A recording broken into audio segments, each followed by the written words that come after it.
Assalamualaikum warahmatullahi wabarakatuh. Perkenalkan, nama saya Pipit Fitriani dari Prodi Pendidikan Bahasa dan Sastra Indonesia. Di sini saya akan mempresentasikan mata kuliah Kajian Prosa Fiksi dengan mengkaji novel Negeri Lima Menara karya Ahmad Puadi. Selamat menyaksikan. Di sini saya akan mempresentasikan mata kuliah Kajian Prosa Fiksi dengan mengkaji novel Negeri Lima Menara karya Ahmad Puadi dengan pendekatan semiotik. Baik, di sini ada beberapa elemen. Yang pertama ada warna dominan orange dan hitam. Warna orange melambangkan optimisme, semangat, dan harapan akan masa depan yang cerah.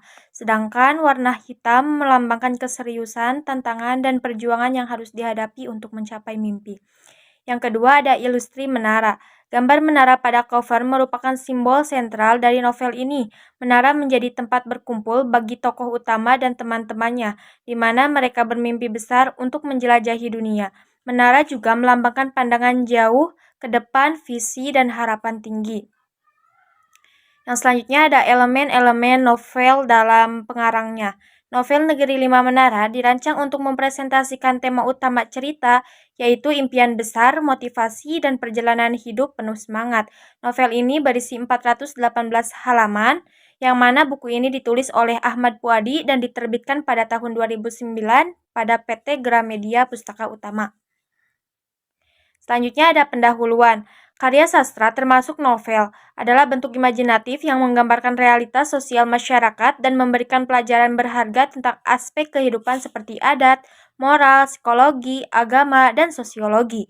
Novel menggunakan bahasa sehari-hari yang mudah dimengerti serta menampilkan unsur sosial yang dominan, memungkinkan pembaca merasakan berbahagia pendekatan semiotika, seperti teori Charles tentang representamen, interpretan, dan objek dapat mengungkapkan makna yang lebih mendalam pada novel. Seperti dalam novel Negeri Lima Menara karya Ahmad Puadi. Melalui simbolisme dan narasi yang kompleks, novel ini tidak hanya menyajikan tentang perjuangan, tetapi juga mengeksplorasi filosofi tentang pengorbanan untuk meraih suatu hal yang diinginkan.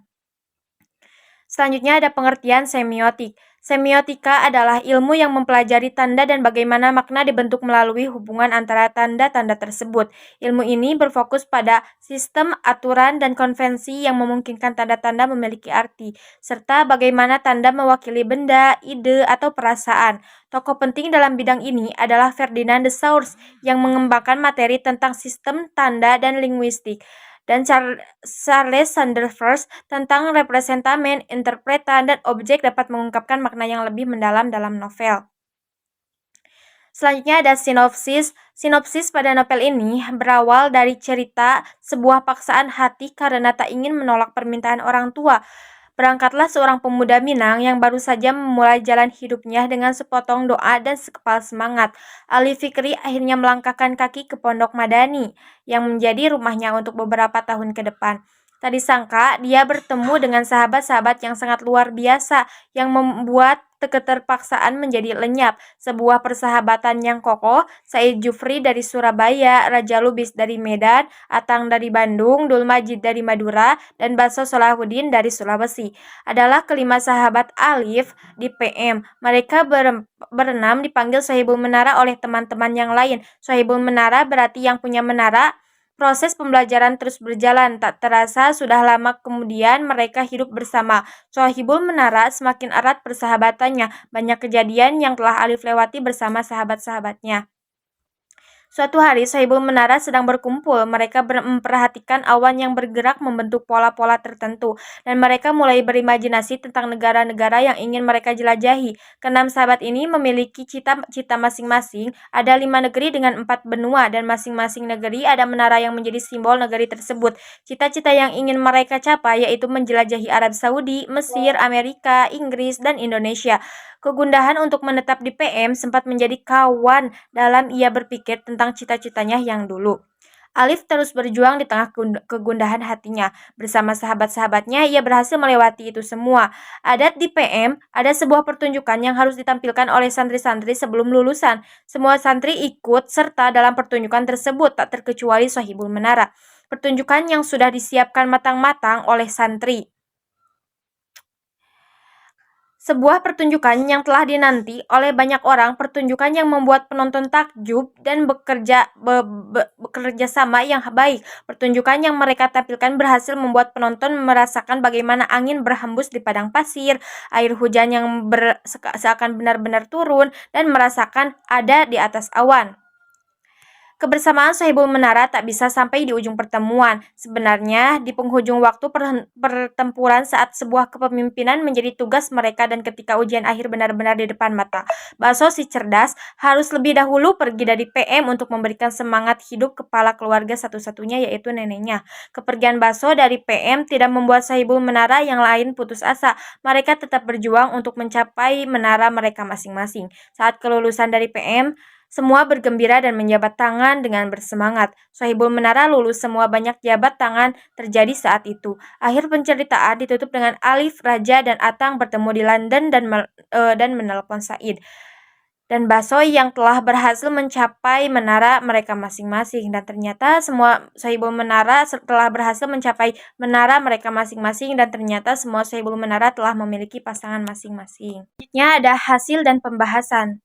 Teori semiotika Charles Sanders diterapkan melalui 3 tahap, dimulai dengan tahap pertama yaitu signifier atau representamen yang diwakili oleh kata-kata negeri 5 menara. Kata ini menceritakan tentang sosok 5 sahabat yang masing-masingnya memiliki pencapaian cita-cita dengan meneruskan pendidikannya di beberapa negeri yang berbeda sehingga akhirnya pencapaian tersebut berhasil diraih oleh masing-masingnya. Tahap kedua yaitu objek yang terbagi dalam ikon, indeks, dan simbol. Dalam novel Negeri 5 Menara, karya Ahmad Fuadi, ikon utama yang menjadi simbol yang penting adalah menara karena melambangkan negara yang berbeda dan pencapaian dalam meraih cita-citanya. Selanjutnya ada hasil dalam pembahasan. Yang pertama ada objek. Objek yang pertama adalah objek menara di Pondok Madani. Sebagaimana dalam kutipan manjada wajada, siapa yang bersungguh-sungguh akan berhasil, ucap Alif di bawah menara. Objek menara ini menjadi simbol inspirasi bagi para tokoh utama dalam novel. Mereka sering berkumpul di bawahnya, memandang langit dan bermimpi besar. Objek yang kedua ada kitab dan buku. Sebagaimana dalam kutipan, ilmu itu cahaya. Jika kau mempelajarinya dengan hati bersih, ia akan menerangi hidupmu. Objek kitab-kitab agama dan buku-buku pelajaran di Pondok Madani menjadi simbol ilmu dan perjuangan para santri. Yang ketiga ada objek lapangan hijau atau tempat bermain sepak bola. Seperti dalam kutipan, hidup adalah keseimbangan antara bekerja keras dan menikmati waktu luang. Objek lapangan hijau adalah tempat para santri bersantai dan menghilangkan penat setelah belajar. Yang keempat ada objek masjid Pondok Madani. Seperti dalam kutipan, jangan pernah lupakan Tuhan dalam setiap langkahmu karena dialah sumber kekuatanmu. Objek masjid adalah pusat spiritual para santri, tempat mereka ibadah dan merenungi hidup. Yang kelima, ada objek surat dari keluarga. Seperti dalam kutipan, doa orang tua adalah doa yang paling tulus, jadikan itu bahan bakar semangatmu. Objek surat dari keluarga yang sering diterima para santri menjadi pengingat akan cinta dan dukungan dari orang-orang dekat. Yang keenam, ada objek langit. Seperti dalam kutipan, lihatlah langit, ia luas tak terbatas. Seperti itulah impianmu, jangan dibatasi oleh keadaan. Objek langit luas yang dipandang dari menara menjadi simbol mimpi besar yang tanpa batas. Selanjutnya, yang kedua ada simbol. Di antaranya, yang pertama ada simbol menara. Sebagaimana dalam kutipan, lihatlah mimpi-mimpi kita di langit luas. Di atas menara ini, tidak ada mustahil selama kita berusaha. Simbol menara melambangkan mimpi besar dan harapan tanpa batas. Para tokoh utama sering berkumpul di bawah menara untuk berbicara tentang impian mereka. Yang kedua ada simbol langit. Sebagaimana dalam kutipan, langit adalah batasnya, seperti cita-cita kita tidak terbatas. Simbol langit melambangkan keluasan, kesempatan, dan potensi.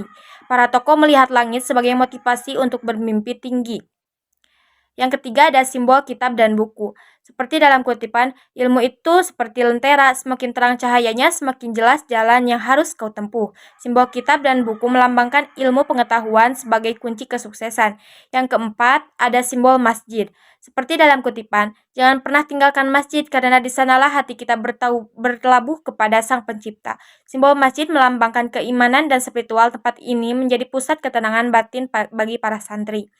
Yang kelima ada simbol Pondok Madani. Seperti dalam kutipan, pondok ini adalah tempat menempa jiwa dan pikiran. Disinilah kita belajar arti kehidupan. Simbol pohon Madani melambangkan tempat pembentukan karakter dan perjuangan hidup. Di tempat ini, para santri arti kerja keras dan persahabatan. Dan yang keenam ada mantra manjada wajada. Seperti dalam kutipan, manjada wajada, siapa yang bersungguh-sungguh akan berhasil, itu janji Tuhan. Simbol mantra ini melambangkan kerja keras dan ketekunan. Yang terakhir yaitu yang ketiga ada indeks, yang dimana indeks ini terbagi menjadi dua bagian. Yang pertama ada indeks tema persahabatan. Seperti dalam kutipan, kami berenam seperti keping-keping puzzle yang saling melengkapi, bersama-sama menatap langit di bawah menara. Indeks persahabatan antara Alif, Raja, Said, Dul Majid, Atang, dan Baso.